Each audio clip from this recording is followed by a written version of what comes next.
since November of last year, the Department of Transport hasn't printed any driver's licenses. And this is because the lone machine in the country that prints them has broken down and, in fact, has been sent for repairs in Europe. I understand it's in Germany for repairs. The backlog of expired licenses is believed to be more than 400,000. Let's bring in the organization Undoing Tax Abuse. Stefanie Fick is its Chief Legal Officer, and she joins us this morning. Stefanie, good morning. It's great to talk to you. And, of course, there are several victories that OUTA can sort of pat itself on the back in terms of latest developments, in terms of the OUTA Amendment Act. But let's talk about this issue around driver's licenses. The big question, of course, is why do we have one machine in the country that prints our driver's licenses? I think your guess is as good as mine. It is an extremely good question. And then one has to consider the sheer, waste of time. People aren't able to renew their licenses. But you know what? It's as if they're creating a trust deficit because they expect us to be, law-abiding citizens. Literally, I think they're creating an environment where people are criminals because you are now forced to drive around without a license. And this is because the department is unable to administer their own administration. And I really think, it is sometimes, is this a money-making scheme? And that's why we are advocating for, instead of renewing your license every 5 years, let's renew it every 10 years. Because is this a money-making scheme? Their answer to, I can't get my licenses, get a temporary license. Guess what? You'll have to pay for that temporary license. You still need to struggle to get an appointment. You are still faced with the fact that, there's no appointments left for people to do this.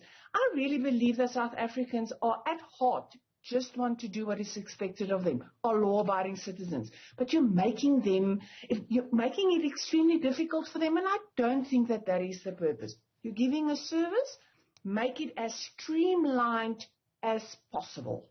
So what do you make of what the Transport Minister, Fikile Mbalula, had to say recently about sort of realigning our driver's license system with international best practice? He says we're getting a new revamped card printer. He's just waiting for cabinet approval. Happy to hear that because I hope he knows that it's also international best practice to only renew your license every 10 years because that will immediately alleviate this backlog. That is, I want to say, although we all have sympathy with regards to COVID, but we all had to, we had to make changes, and unfortunately, the department apparently was left behind. I'm always curious as to, if something is working, why spend more money on just another system to be an internationally?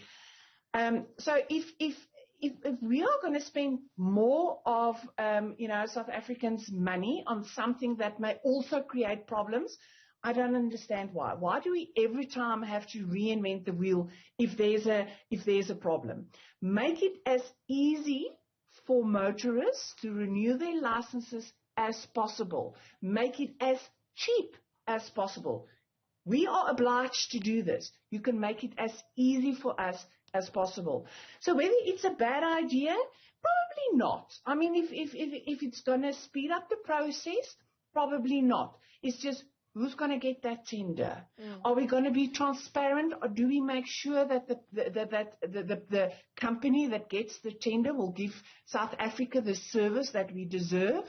So hopefully the minister will also be transparent, keep us in the loop so that we can keep an eye on, the tender process and just make sure that we spend money on a service that we will get. There seems to be a lot happening in the Transport Department of late, doesn't there? That decision in the High Court yesterday, insofar as the OUTA Act is concerned. Why is this a victory, do you reckon, for motorists? I just want to say that I think this victory would have been impossible if it wasn't for the support of South Africans out there, OUTA supporters, the general public and so forth. It is a victory because I want to say, I think South Africans deserve legislation that is constitutionally sound. But let's get back to the practicalities. I think right from the beginning, in 2008, when OUTA was rolled out in Johannesburg and Tshwane, it was an administrative nightmare. But what they've proven is that they are struggling. It wasn't a success.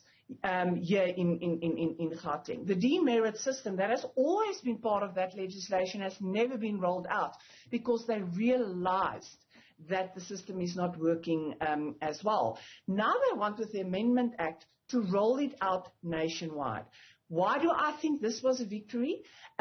Firstly, our constitution, our democracy is extremely important, and we need to look at laws that will actually fix the problem. Let's look at ways that will actually curb road deaths, that will make sure our roads are safe, because OUTA is not it.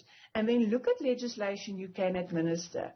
I think that the trust deficit is really there's a big trust deficit between motorists and the department specifically. If you even can't make sure that a card machine is working properly in order for motorists who just wants to be law-abiding citizens can't do it, there is a problem.